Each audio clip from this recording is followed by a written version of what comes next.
Imagine you get a live walkthrough of Zerodha Fund House branding project by the designer who did the end-to-end execution. I'm talking about Nivedita. In this podcast, we discuss about her design journey, a transition from furniture design to now being a design director at Smallcase. She also gave us a walkthrough of her projects like the Swiggy emailer that went viral 2 years ago and the ads she did for Shark Tank. At the end of this video, we also talked in detail about the design hiring part and so much more. Let's dive deep into this right away. Hi Shivam, thank you for having me at your podcast. Like a lot of designers, I also used to draw and sketch a lot as a kid. My mom got me like when I was 4 or 5 years old, Lego set on my birthday, and I used to love playing with Legos and creating like various things out of it. And like I just figured as a kid, I used to think that, oh, I wish I could do this for the rest of my life. And I was really good at drawing. I used to sketch a lot as a kid. So yeah, that's how I felt like that is the natural transition for me, that I had a lot more fun sketching and exploring things and being a lot creative rather than being behind books. So I felt that this was the right career choice for me, and that's how I got into design.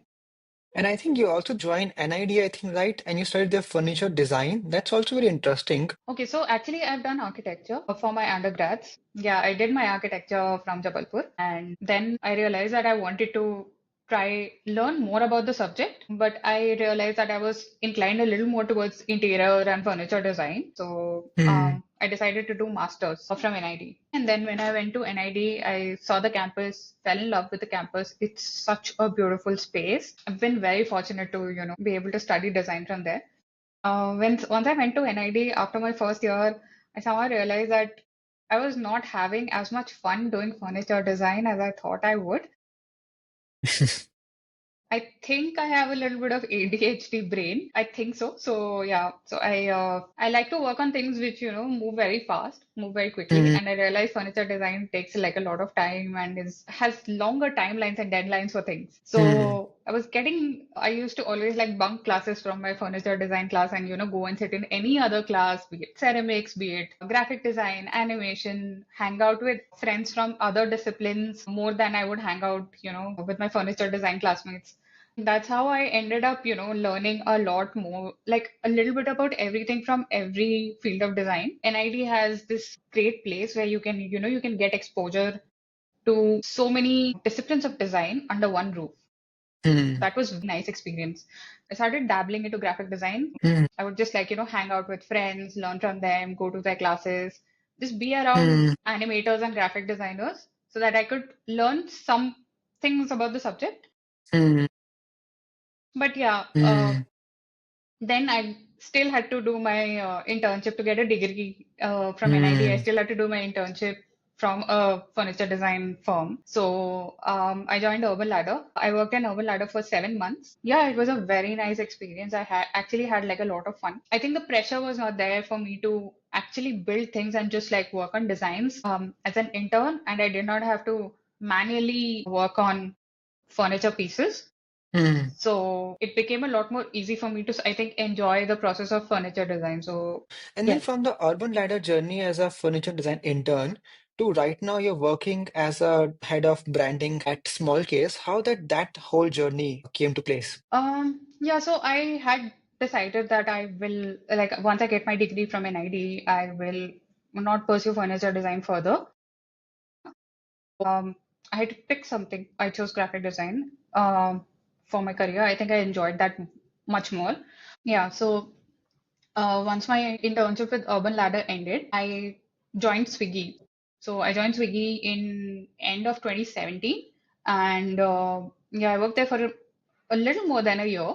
I worked on like some really cool stuff. I was a part of a really fun team. It really shaped my thinking as Hmm. a professional graphic designer because I had no formal experience in graphic design because I did, bunk classes and attend the graphic design classes in NIT, but I did not, I still lacked a lot of formal training. So a lot of learning for me of how the job part of the design part works happened, like a lot of the learning happened on the job for me. Hmm.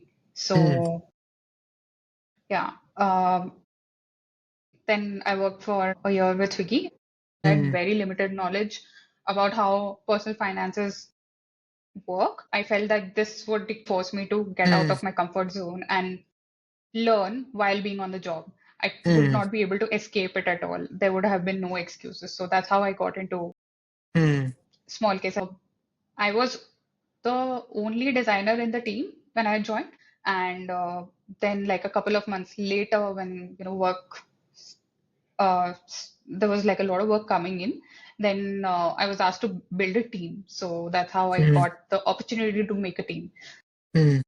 What does a typical day look at small case for you? We have a hybrid model of work. So 15 days out of every 6 months, we have to work from office. Uh, Mm, mm, Usually my day begins with, syncing up with the team once, just checking in with everyone that, okay, this is the agenda for today. This is the amount of work that we have to close today. And if we have like any urgent deadlines, that's how I prioritize my day. Then we are a central team, and so we cater to all the different functions. So within small case, any design requirements, they have it all comes to my team through me. So anyone my day, then the next thing is like after syncing up with my team, I sync mm, up with the stakeholders. I try to get some alignment, understand if there are new projects coming up. So a lot of time goes in, syncing up with the mm, stakeholders, trying to understand all the new projects that are coming mm, up. And I think the rest of the day, if I'm not brainstorming with my team, a lot of the day is also like spent brainstorming and working on things, actually mm, executing design stuff with my team. And whatever is left of the day, it goes into probably maintaining design systems and just making sure that the management side of things are done. So mm, maintaining all the docs, all mm. the file links, just making sure everything is in order. Yeah, lots of meeting and lots of sync, right? Alignments. Yeah. And also being in a position of leadership in the as a design director, do you also happen to do some IC work, or it's mostly these days giving feedback, like helping the scope and management? No, I do. Also, I pick up some execution work, but the time it has reduced. So Mm, obviously, when I was the only designer in the team, everything execution based used to come to me. But now that the team is 10 people big, mm, I get like very little time to actually sit and execute stuff. It is me planning and brainstorming, creating growth maps for my team, or like making sure our stakeholder decks, everything they are in order. Yeah, every once a while, I also pick up some execution tasks. And how do you feel about that? Like, do you miss being working in the like getting the hands dirty, or you're fine with the people management and all the tasks that comes with the leadership, role? I actually love organizing things. Mm, I love the management side of things. I really enjoy it. I really like talking to people, learning about new things. So that gets my brain uh, like excited. Like I feel very energized when new projects and new mm, briefs are coming in and I'm thinking up with mm, the stakeholders. It almost feels like a brainstorming session for me. I enjoy that. Yeah, every once in a while when I do feel like I'm bored with this, I do like take a small break and actually work on something and get my hands dirty with some design work. And what teams are you working with at Small Case? So my design team is a central design team. It works with every team, business, be it marketing or product or social media, content, any team. All the design requirements from all of these teams comes to my team through me. Okay. And do you follow any particular, design process or any hack in your work? There are no very strict design processes as of now. I mean, when I joined Smallcase, I can tell you like a small anecdote, maybe. Mm, When I joined Smallcase, I knew very little about finance. Being mm, like the quietest person in the room really helped me a lot because I could learn a lot more about the industry and the subject. mm, I knew about my tools and my subject, which was design, but how to design is also like a service you provide to an mm, industry. So it like really helped me to be like the quietest person in the room, just absorb mm, everything like a sponge and then like assimilate it and give it like some visual shape and present it. mm. That I think is, I would like to call that as a part of my process. Just it helps being the quietest person in the room so that you can just Mm, absorb all the things and all the information from everyone else. And mm, then you figure out, then you go back to your drawing board and you sort of figure out, okay, how do I assimilate this into something visual? mm. Yeah, like it's also a great quality of a designer being able to observe and just listen, which is so also rare these days, right? Everyone want to have an opinion, but nobody want to just first listen. I would love to dive deep into your projects that you have been doing. First, I saw your one of your work got featured into Shark Tank, and then one you did a Swiggy emailer, and of course the Zerodha Fund House branding that you did, I think, from scratch, and which I loved it. Maybe you can talk about your work a little bit, you can start with any of the work you would like, and you can also share your screen and give a walkthrough, and then, it actually happened, all the nuances and things. That would be great. Sure. Which one do you want to talk about first? Let's say we talk about Shark Tank at first. So, in Shark Tank season one, Hmm, Smallcase was one of the sponsors. hmm, We had gotten ad slots to run our ads, and we decided to, promote a couple of our small cases, which is dividend small cases and equity gold small cases. We wanted to promote our small cases on this ad slot, and we had like 45 seconds ad slot for this. The brief was very clear from the marketing team that we want to talk about these small cases. Can we try something? The pitch was up your investing game. This campaign got us 54% bump in app logins. It got like 7% higher BTRs for us. The idea was to just, imagine that you're watching a show and then, suddenly your favorite video game comes in the middle of the ad. Yeah, I mean, that was it.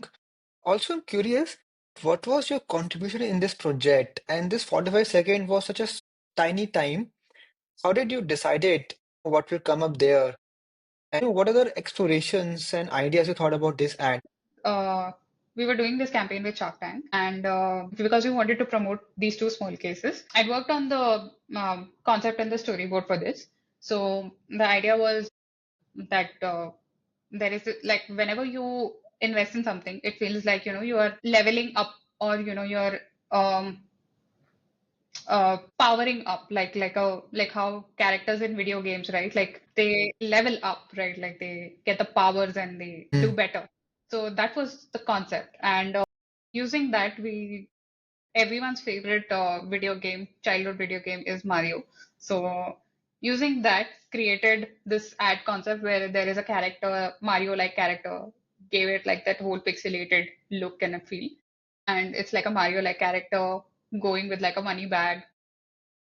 He wants to mm, invest that money. He goes and he taps onto like one of the bricks. It pops up and like that coin animation happens like when the brick is popped. And when he invests in a small case, he becomes bigger.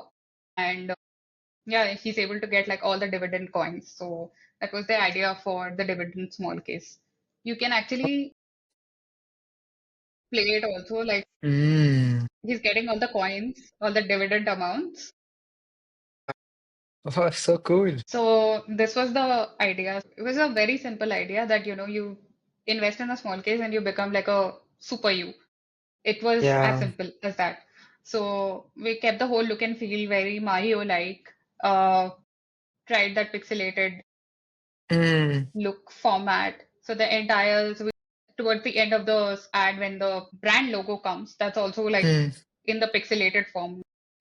We decided that it should like match the vibe of the entire video, and it's okay like if the logo is still recognizable, and even if we do it in a pixelated format. We got like a lot of good positive reviews on this. People were very excited, when they were watching Shark Tank and suddenly there's a break and they say, they get nostalgic about their favorite video game.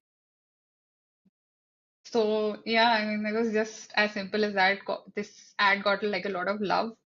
And though this was on Shark Tank, and every time there was like a break on Shark Tank and this ad was repeating, it didn't feel annoying, this was one of the first times I'd done like a video ad for such a at such a big scale. It was like a compliment for me, like, it doesn't feel annoying. We still love watching it. So there was another small case, Hmm. which was the equity and gold small case. So Hmm. basically, the small case lets you invest in both equity and gold. And let's just watch the ad once. Hmm. When you came to this idea direction, how did you came to this direction? Did you also explore other areas? Because sometimes coming to this amazing, simple ideas, it's so hard. There are so many things behind the scene. Did you face any challenges and just curious about that? Like I've always identified, or I've always like resonated with storytelling, which is very simple, Hmm. which is not too layered. The moment it gets too layered, I think like you have to, it becomes more of an artwork and less of a design. Design, I feel, is very intuitive. Hmm. Art is can be a little more layered. Hmm. Design can be very simple and still can work. So I always am drawn towards and, resonate more with simpler ideas and simple things and Hmm. objects. So this, like boiling down the brief sometimes to one single thing that, actually when you are investing, what is happening to the Hmm. user? Like it's the Super Mario effect. Hmm. That's where the idea came from, that the Super Mario effect is that, Hmm. there's a Mario-like character and he gains some skills or powers and he becomes a super version of himself, like a better version of himself. And it was just that simple idea that, you invest in the small case, you'll feel leveling up your investment skills. So Hmm. it's just a simple idea and just made it a little literal in that sense that it was the Super Hmm. Mario effect. And did you work with the with the marketing and ads team also on this? It was a brainstorming, I assume, right? With them? Yeah, so briefs come through the marketing team. Hmm. So they share the briefs with us and they will be they'll tell us that this will come in during the ads Hmm. slot, and this will be say the second ad or the third ad in the series every Hmm. time this is being played, and they'll tell us the time slot. But most of the ideation happens in the creative team. So Hmm. it's the design team and the copywriting team, they sit together, and most of the ideation and concept and how the visual direction will be and what is the kind of copy that will be on the ads, everything is Hmm. mostly done by the creative team. Hmm. Let's say you got this brief right now and you're doing the ideation. Just quickly, how will your ideation process look like? Do you follow any method or something like that when you're doing the ideation, or it just basically a intuitive process like a messy process? I think it's the second one. It's more intuitive and messy. So because Hmm. I think like being an in-house team here helps a lot. Hmm. Because what happens with working as an in-house team is it gives you like a very holistic and a long-term perspective on things, especially like on your target audience. It tells you that uh, you have real-time data, you have real-time insights. When you are an in-house creative team, you are Hmm. constantly like surrounded by that information day in and day out about your users, about the industry, about the markets, and then it's difficult to cut yourself off from that kind of conversation and you're absorbing everything. So when like a brief is presented, you already know the what's and the whys Hmm. to a large extent, and you are not spending like a lot of time researching a lot of things. Hmm. Then it's just about, okay, this is the strategy for this particular creative brief. How do we tackle this? Like, what are the creative directions we can try out? Then it's purely a game of how creative you are. Right. And you also mentioned the word storytelling. So how do you approach storytelling? If someone, like, let's say, if someone wants to improve their storytelling, do you have any tips around that? Read stories is, I think, like the best format. And like, I think, like, I mean, everything can be put across as a story. Like, you can sell soap as, Hmm. story around soaps. You can sell soaps. You can sell softwares using stories. So I mean, storytelling is like the crux, or like in marketing, storytelling is like everything. Like you can Yeah. using that tool, you can sell anything you want, basically from soaps to software. doesn't matter. To improve that, I think like, you can always read a Hmm. lot, think of, stories of how stories work. I think like just Hmm. reading a lot plus also understanding how stories work. Like, Hmm. stories have like a beginning, middle, end, but there are exceptions also where like the how do you create those exceptions or how do you twist the format to Hmm. make the story more interesting. So, I mean, this, Yeah. yeah. Yeah, this is very helpful. Thank you for sharing this process. We can talk quickly about also Swiggy emailer. What was the idea behind the email campaign?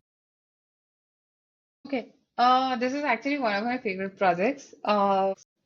In February of 2018, we had done an emailer for Valentine's Day. Swiggy had done a promotional email for Valentine's Day where we had tried uh, sharing the customer data. So this was before Spotify Wrapped was a thing. This is way back in 2018, and it was using the customer's data, put it in a more storytelling format, and then presenting it to the user.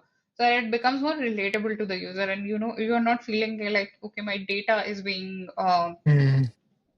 uh, looked at by or it's being shared publicly. But we figured Yeah. out, storytelling, if you improve the storytelling or how it is being presented, you can actually present the same data in a much nicer way. Yeah. So that emailer for Valentine's Day had worked. That emailer was about your favorite food writing like a love letter to you on Valentine's Day. And people Oh. were so uh, like imagine like Rajma Chawal or your favorite chicken burger writing like a love letter to you that, okay, I love you as much as you love me. And that particular food item was chosen based on the number of times it was ordered. So based on the order history, whatever food item was ordered the most number of times was assumed that it is that person's favorite food. And that person wrote like a love letter. The food Hmm. wrote like a love letter to the person. So this happened in February. And so in March, when the appraisal season happens in a lot of companies, I was sitting in like I was going to have my appraisals. I went out with some friends and we were just like chatting, okay, how is the appraisals going to look like this time? And I suddenly got this idea that, oh, like what if we again use the data and put it in a more storytelling format and present it to the users. And because the appraisals are coming, can we, using their order history and, the number of times they've ordered, can we figure out how if they can get a promotion? So we created like different levels. Okay, so someone was a VP of deliciousness, someone was the chief food officer. So we created these fake designations, and based on the number of orders you've had in the past 1 year, you got one of these designations. So we did like a really Cool. long mailer. It was 4 to 5 scrolls, but it still somehow got within 6 days. It got 22. It it had a 25% open rate. Swiggy was recognized because of this emailer. Swiggy also got an award for this. Uh, Amazing. Yeah, and so it was your idea, right? You thought about that idea. yeah. So it's amazing because often designers are, think of as only executioner and execute, but you started from the idea and then you did end to end. So when you proposed this idea to Swiggy, how did it happen? How did you convince them about this idea? It's hard to buy sometime, right? The staking from the stakeholders. So again, like I've been very fortunate to have like a really cool boss, and she really used to encourage us to come up with like a lot of ideas, and not just even designers were always encouraged to think of concepts and ideas and not just work on execution.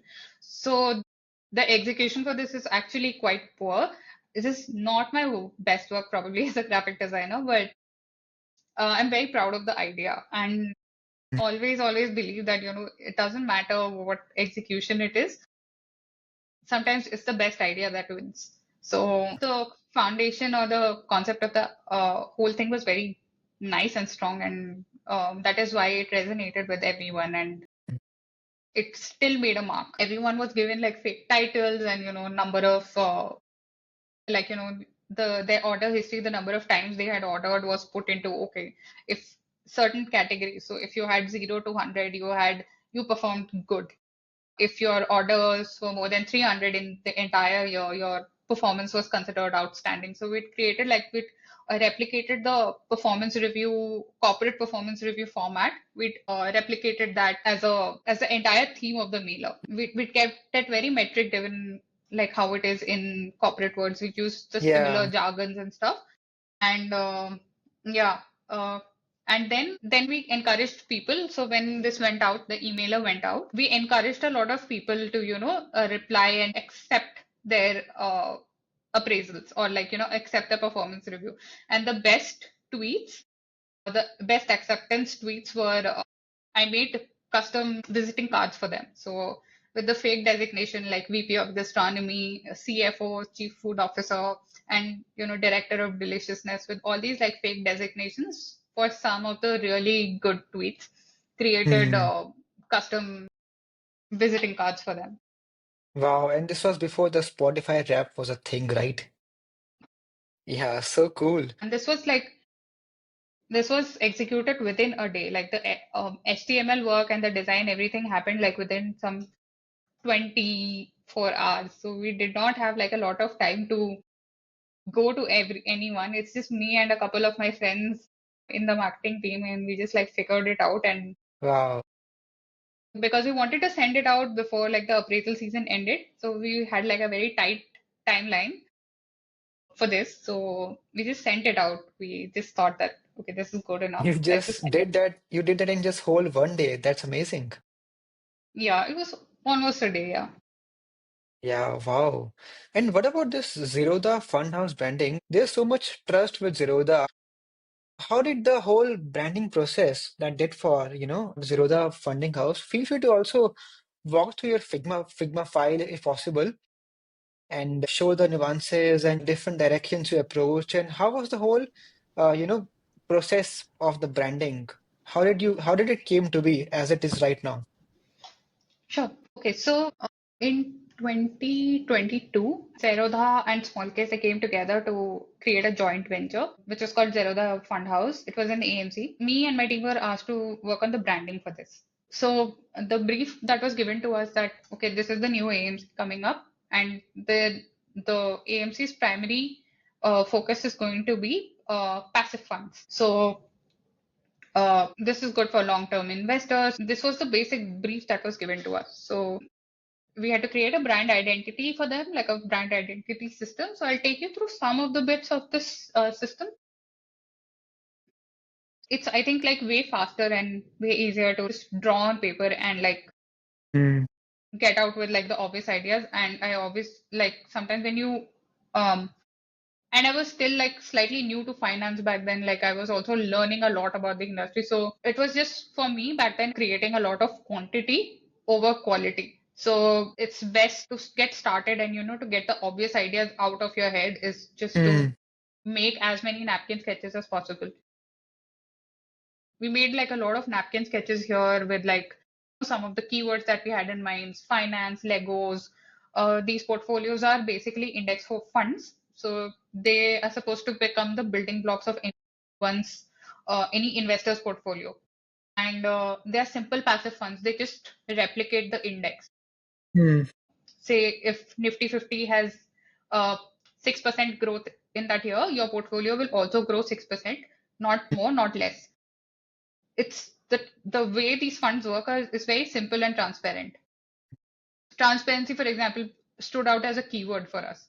So now we had to be um, put these keywords into a format. Let me take you through some of the options. So, for example, like this is a path. One of the options that we presented was okay, like this is the start of someone's journey as an investor. So why not show a path? Then sometimes it was just like experimenting with, because the alphabet Z also mm, has very edgy. So we mm, thought, mm, maybe those can be used as an arrow. So we tried to see if, we can tweak the alphabet Z and make that into like somewhat make it look like an arrow. Did like various iterations because the word transparency was also like continuously standing out mm, for us because these are mm, really transparent funds. We also tried to think of it as okay, like what if, there are two layers which are transparent, and if you put them together like two mm, transparent layers, they usually change color, right? There is a third color which is created. Or what if they are like steps to the first steps you take to your investment journey.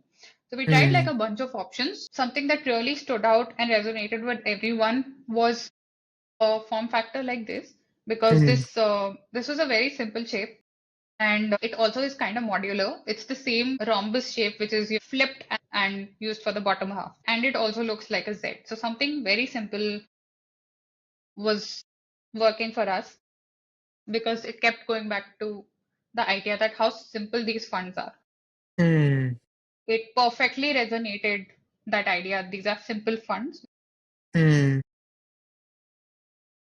These are very simple mutual funds to invest in. mm. Then we try to add like a circle to it to see that, circle here defines a lot of value. So, it's fully value driven. So nothing is hidden. Everything is very transparent. It's value driven. It's simple fun. So we added a circle and the whole thing kind of looked nice. Then we started experimenting with typography. Yeah. Just before you move to typography, one short question on the logo exploration. So you started with the first research on the keywords, transparency, simplicity, and then you did the exploration, right? This was the process for the logo exploration. You first explored Yes. sketches on via pen paper, and then you moved to Figma, right? Yes. And also, when you shared this to stakeholders, did you also share that these were any particular recommendations, or were there any conflicts between your recommendation and what stakeholder liked? And how did you align that? I think all of us were on the same page as to that visually this has to be very simple. Everyone was very aligned right from the start that it has to look like a very simple brand. It has to resonate with the key idea of simple, transparent funds to invest Hmm, in. Because your product is so solid and so strong, it became easy for us to, not get carried away that, it is also this, it is also that. We were sure where this is going. I think the brief was very well written. The brief that was given to the design team was very well written. It stated what the product is and what it is not. And hmm, it just like helped us focus our hmm, energies in the right direction. Simplicity was a given because simple was a keyword. So obviously the form factor also has to resonate the same. So hmm. it wasn't Awesome. actually like as difficult. Great. Okay. And then you move to the typography, right? Yeah. Yeah, so then we worked on the typography for this. We tried like a bunch of different fonts. This is something very interesting that I would like to take you through. So when we had to choose like a font for the brand, we wanted a free font because a lot of the documents which an AMC uses, you can't up install like a lot of softwares and a lot of the paperwork that they do. You can't install a lot of Hmm, uh, specialized fonts on these softwares. You have limited fonts that you can choose from. So this was like a limitation that was given to us. So we stuck to choosing like a free font, and within the free font also, there was a limitation that was with us, which was using monospace fonts. Now, hmm, monospace fonts are fonts which have like equal spacing, uh, like the letters, they occupy the same amount of space, all the hmm, alphabets. So hmm, that was like a restriction because when you are writing the numbers, right, one number below the other, it has to perfectly align. hmm, hmm. So when you get your account statement and when you are reading the account statement, you will notice how the numbers, how perfectly aligned they are to each other, Yeah. so that it's easy to count and there Yeah. are lesser mistakes. That's So why you choose monospace, right? That's the reason for yes, monospace. Yeah. yeah, choosing a monoface font or something very close was a restriction given to Sorry. us. So that was a restriction we realized would be there. So yeah, so we tried like a bunch of options which were in that monospace space like thing, but we also didn't want to have like two fonts, for one for the text and one for the numbers. We wanted the same font to be uh, used for the text and for numbers. Hmm, And the other thing, uh, we've chosen source sans, which is on paper, like Google font does not consider this as a monospace font, but it visually is very close to like a monospace font. It was Hmm. working perfectly for us. We did like a lot of checks and made sure that the alignment for the numbers is not off. And we've given like a typography system to them where we've defined the leading, the spacing, and the kerning so that to ensure that the numbers are not getting too close to each other. So this was something interesting that we got to try out Hmm. during this project. This actually took a lot more time than figuring out the logo. Hmm. Yeah, and as they say that constraints breeds creativity. The right we can see the application right now of how constraints leads to creative outputs. And then after the typography, so what was the final font and typography system that you choose? So This. this is the final font that we chose for Zerodha. And Okay. this is the final lockup that we have. Perfectly, like the font is not too rounded or too curved. It perfectly gives visual contrast to the circular form of the logo mark. Hmm. So that was the criteria for, narrowing down to this font. Hmm. Yeah. Then we had to also develop an illustration style or some visual language for the rest of the brand. Hmm. Uh, this is something else that we also tried. These are some really basic sketches that and iterations Hmm. that we were doing. So because these are very simple funds, we wanted to just say that okay, once you are done investing, you can Hmm. go on with your life. You don't have to worry about all the time tracking your funds, and it'll become easy for you to manage your funds also. We were trying to give some ideas in terms of like how the creative direction would Hmm. for the entire brand would be. So we tried Western Awesome. How would that look with like if we did photography or if Hmm. we are doing illustrations, what would the style we would pick? Uh, like investments. So we thought that these are because these are very simple funds, something very slice of life, very something very simple uh, would be like the best way to do it. So like a hand-drawn, easy to understand visual language would resonate the most here uh, with the kind of brand we were trying to build. These are some of the initial sketches that I had worked on. Passive investment, passive money management and active life management that because you're not sitting and managing your funds all the time, and so you have a lot more time to do your own thing. So this was just one of the explorations we had done. These are all explorations and hence so crude. And this was like the draft sketch that got selected. And this is Hmm. what is there on the website and which is live right now. Hmm. So Awesome. And what about the color palette? Was it pre-selected or do you also work on the new palette for this? And other part of no, branding. Okay. yeah, so we had worked on the color palette also. I don't have the color palette on this file, but yeah, we worked on the color palette. We worked on the a lot of the print collaterals on office Hmm. posters, figuring out the design, the illustrations for the landing page. So it was just like again, it was an extension of what the logo was. So just it had to be very simple, so very hand drawn, very simple looking characters who do not have Hmm. like a lot of detail in them. It has to feel, and the another thing that was really like standing out for us was the fact that it's a very simple product, and the visual language doesn't have to look very premium. It has to look Hmm. nice and neat, but not premium because we don't want to Premium. alienate any kind of users that this brand is not for you. Yeah.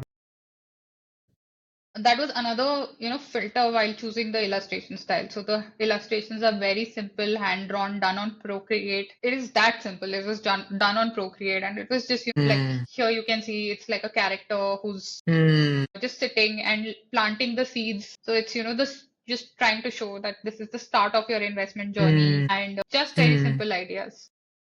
Hmm. And did you also work on the illustrations or you have like a specialist illustrator for this? No, so I was very fortunate to work on the illustrations for this. I love this is very close to the my personal style. I love working in this style.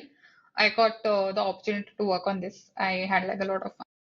Yeah, you made this on Procreate, right? And then on the thing. It's very good to have these hands-on work as a design director because often most of them I noticed they are just doing management and people stuff, but it's good to get your hands dirty from time to time, and it's so fun also, right?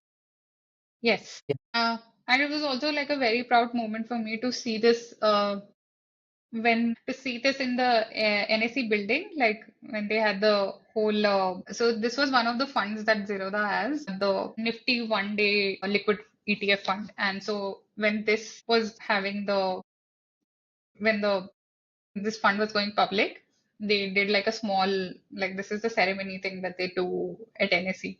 So where they ring the bell. I was feeling very proud to see something that, I'd worked on go live on such a big scale. And, it was Wow, just like a very proud moment for me.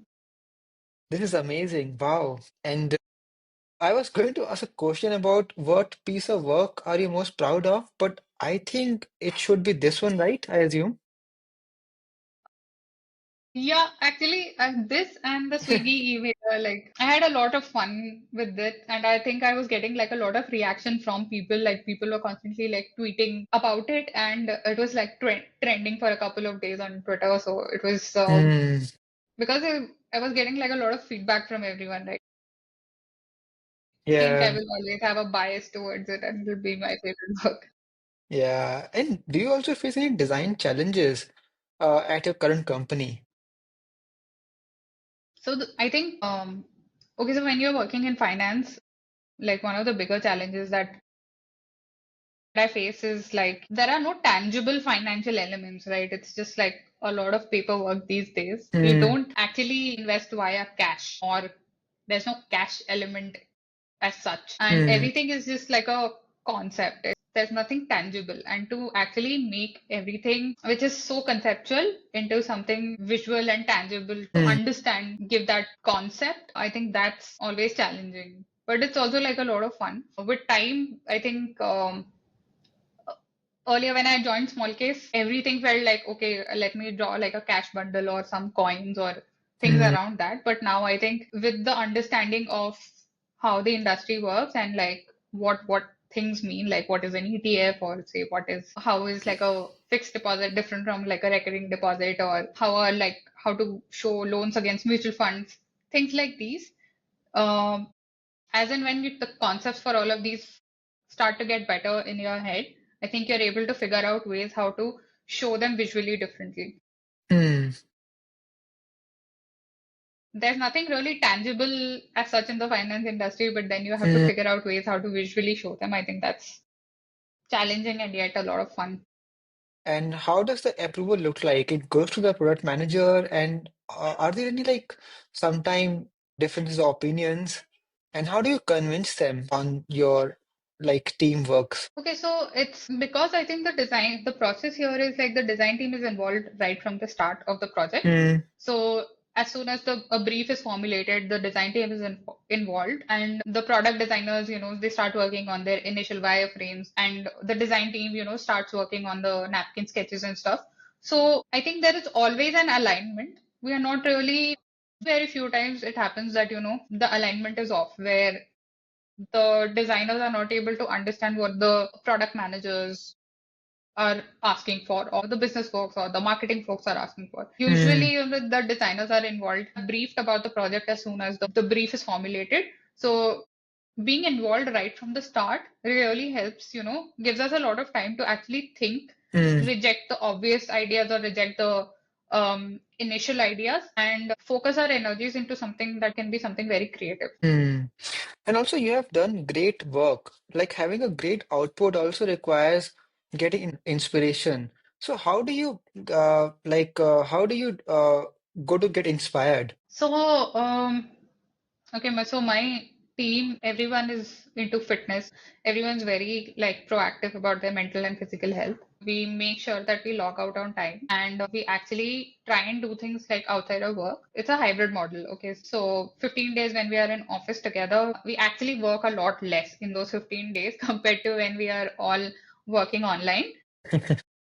Those days are a lot more productive, but because we are like hanging out together in person, and we've known each other for 3 years now, I think like there's a lot of friendship in the team by now. And Yeah. uh, We're just like hanging out practically like all the time when we are meeting in person. And everyone in my team has a very unique perspective and a very different area of expertise. Someone is very skilled at illustration, someone is very skilled with typography, someone is very skilled with, generating ideas, someone is very good at writing. So everyone has like a different set of skills, okay? And when we all come together, it's like the best of everything coming together. And Hmm. it becomes like a very collaborative process and it's like very creative. So that's what's actually creatively inspiring for me. Like just sometimes just hanging out with my team or, even like a lot of folks in my office, like just like hanging out with them, you just get to learn a lot and that's inspiring me. Or just like learning about Hmm. people is like, Hmm. I just like have a lot of fun just talking to people. So that's Yeah. something that I love to do. So, And and I browse a little bit of Pinterest here and there, but that's about hmm. it. Otherwise, I try to be offline and try Hmm. to do something else altogether because Hmm. I think like just like shutting up work and like being away from the laptop and the computer really also helps me being creative.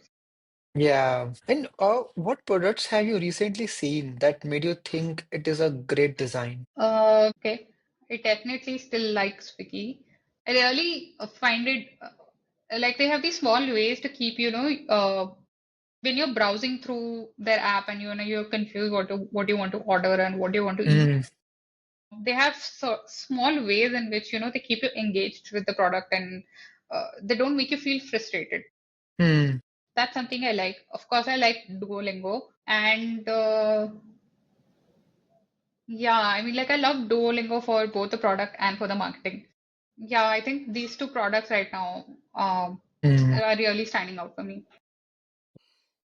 I was going to ask you like if you work on also on your side projects. I think sketching might be one of your side projects, I think I assume, right? Yes. So I have like a serious side hustle. So like a few years ago, like a little before the pandemic, one of my really close friends was getting married and he asked me to help him with his wedding invite. Hmm. And I love drawing caricatures. I love observing people and sketching them. So I made a wedding card for him. I posted it on my Instagram also that I worked on this. And I got a lot of love for that design. So I started getting more orders for this. This is something that I do as a side project. I called it Glee cards. I used to call it Glee cards. I've not been using the branding for some time now, but it's just that if you want to get like a special memory illustrated, I can help you with like a very custom design for it. So I usually draw caricatures and like a custom background. By now, I think I've done some 85 plus designs, 85 plus unique caricature Hmm. designs. Yeah, these are some of the samples which I really love. Yes. Yeah, they are so And cute. I love it.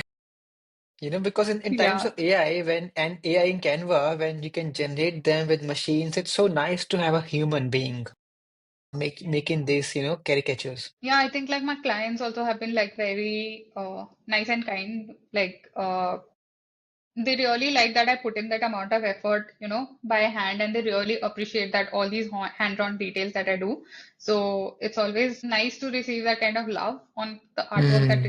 I do. Like I've worked for worked on wedding cards for my childhood friends, or I've worked on, wedding cards from some stranger in the US. Lovely. Yeah.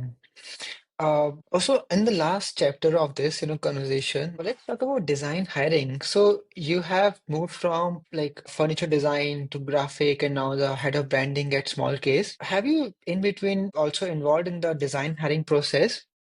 And how do you approach design hiring process in general? How does it look like for you? Whenever like I'm hiring, I'll try to look for people who have are okay with like flexibility, in the sense that they are up for fresh challenges. In today's time, we work and live in a space where things are constantly changing and it fast move very fast. So I believe a lot in design thinking versus say pixel pushing. So like for me, like design is something that you can just sense it and you can see it how in the terms of like how simple the idea is or how efficiently it works. For me, it's not really important if you know Figma very well because I think like Hmm. Figma you can always get on YouTube, learn a few tutorials, and you can always get better in that skill. But Hmm. Design thinking, I think, is a much core skill that I try to look for when I'm Hmm. hiring for people. So in terms of I want and it's a very transferable skill, right? So if tomorrow the brief changes or the challenge changes, tomorrow if you are say working in print, okay, so if there are some print collaterals required and you excel in Figma, you will not be able to make the transition easily. Sometimes Hmm. you need like a different set of skills, but again that you can learn because there are people who will help you around it. But if your idea is solid, then you can always rely on that. My idea is solid, I don't have to worry about it. Even if the execution is off by like if the Hmm. execution is off by a few pixels, or the print is a little wrong, doesn't mean that Hmm. my design is not good. So I am Hmm. like a huge believer in anything related to design thinking. I also look for people who understand how autonomous working works. Hmm. Like you are a part of the team, but then you are also pretty independent that way. Hmm. Uh, so I like people who have that sense of autonomy in them. I also, really like people who are go-getters. If they are in a problem, or if a new challenge is in their way, or they figure out a way how to uh, bounce back and Hmm. upskill and bounce back. So these are some of the things that I try to look for when I'm hiring for people. The on paper skills of you should know certain softwares and all of that. Even if you don't know Figma so well, or even if you don't know a couple of things in terms of like the software, you can always spend some time and learn it. But there are certain things which are almost, these are the other things which are almost like non-negotiable for me, which I think like helps you navigate any challenge or any problem that comes your way. Hmm. Right. The mindset before the tools. Tools one can adapt and learn, right? But this thinking mindset of being adapting to new things is very fundamental. And how much time you spend on each portfolio and what things you look for when you're going through a portfolio? Again, it's like mindset over skills for me. So I should select the design thinking, or how good your initial idea is, that should stand out a lot more for me than say the execution. Obviously, if you can execute as well as you can think, then nothing better than that. But for me, if your idea is really strong, and like if you're someone who can think very fast and you have like a variety of ideas in your portfolio, that always like stands out for me. Hmm. Right. And then do you believe in giving a take-home exercise or you're more of a whiteboarding challenge? No, neither. I think like I would not want to give. Like I've hired a couple of people in my team where we have done like mood, like a exercise we've given that to them, but I don't think we do that now anymore. I mean, like just by talking to certain people, you can figure out if they're Oh. genuine or not. And I prefer to have like longer conversations with them versus like giving them homework to do, or like okay, this is a part of the interview process. So I would This is, prefer that because they have less, because you can always like go Google, figure out things. yeah, I always like people who can think on the spot, and are more genuine that way. it's interesting and also time saving for designers. You don't give neither whiteboarding or take home, but you get the portfolios, you do a portfolio review, you select some designers, do a one-to-one with them, and then you select right from that point. Yes. Yeah. And just quickly doing the one-to-one, you look for the again the same thing, the mindset, ideation one, design thinking one, and flexibility, all those criteria you mentioned, right? Those one. Yeah. So I try to say, ask them about their older projects, and I try to like dig deep as Hmm. much as I can. That gives me, an idea of how they think. And I do that for a bunch of their projects. So this way it helps me understand how they are thinking about things. And Hmm. the visual execution is obviously something that I am able to see in their work. So putting two and two together, I'm usually able to figure out without giving them an exercise. It's just like a lot of questioning about their older projects only, which has so Hmm. far worked for me. Hmm. Hmm. And last question.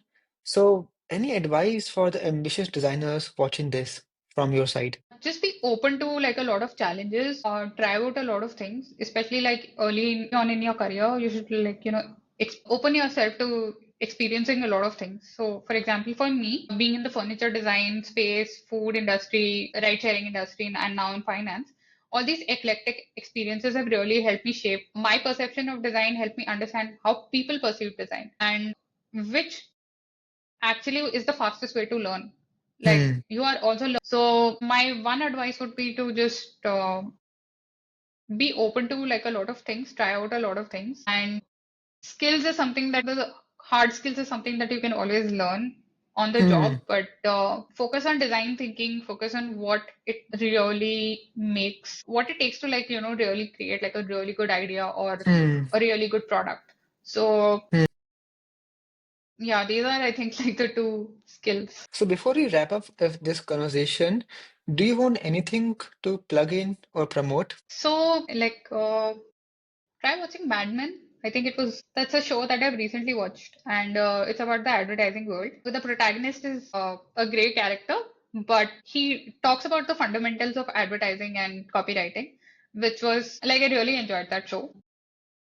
Would really recommend it to all designers and copywriters. Hmm. Nivedita, thank you so much for your time. We discussed so many things, and yes, it was great chatting with you. Thank you, Shivam. It was wonderful talking to you. Yeah, looking forward to again do this sometime in the future.